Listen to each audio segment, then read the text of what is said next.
Dave, you mentioned that it is tough to focus on football today. How do you address this topic and this tragedy with your team? And is this something you bring up today and explore with each other? Well, I won't have them today. Today's our day off. I will have them in the morning and we will discuss it. And like everything that happens, I think being transparent, talking from my heart, letting them talk from theirs, and being it together. Chip? Yeah, Dave, I think we all feel the same way you do about the Virginia situation. It was quite a tragedy. Let me ask you one thing about a coaching situation. A lot goes into a coaching job, but it seems like picking a team up after a really tough loss might be one of the toughest things you have to do. How did you go about handling that and getting them focused on the next task? Well, similar. I just spoke from the heart. I told them I was in a lot of pain too. I felt for them.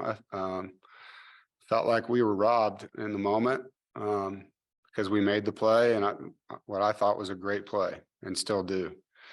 And human errors are going to occur. None of us are perfect, and told them that they had to accept it and flush it and move on. And the only way we could become whole again as a team is to fill the cup back up with emotion and go compete again and win. And we still have opportunities in front of us that allow us to have, albeit not the season we thought at the beginning with what we've dealt with, we could have a great season here still, and the guys all understand that. And so I think just being honest with them, not trying to sugarcoat anything, and letting them talk as well, letting them, say how they feel, and did that with the leadership council. And then I know in their position rooms, those guys always talk about things that way. Todd? Yeah, Dave, is this maybe a good time to go on the road? Gives the guys a chance to kind of circle the wagons and us against them and a world mentality. Is it a good time to maybe hit the road?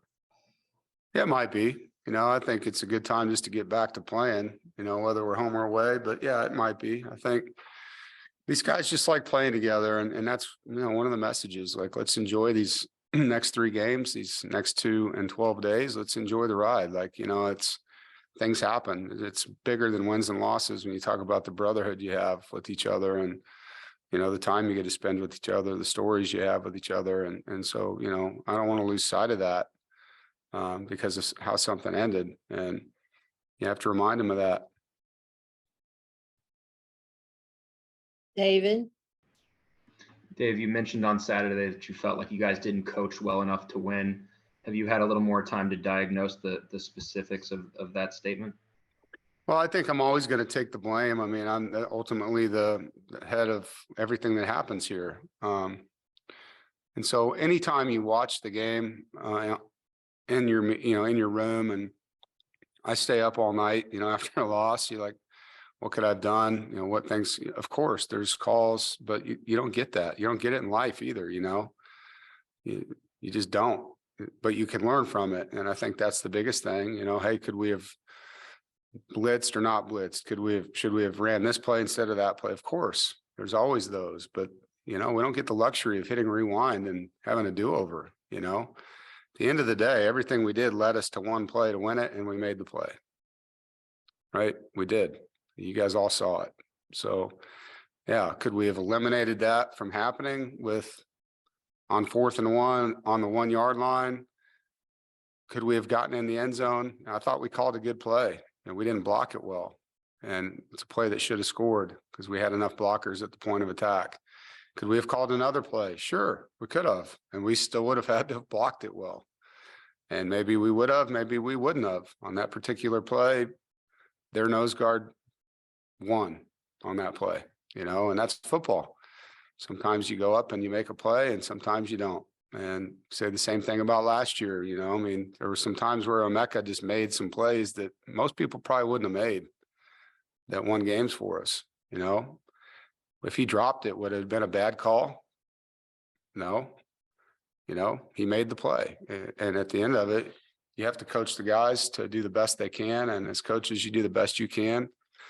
And second guessing yourself doesn't make the play different. You just learn from it. What else could I have done? And we do that every week, every play, whether you guys believe that or not. Like, we really, really sit in here and think about everything that we do. And we're not perfect, but these kids play really hard for us, and we're doing everything we can to help them.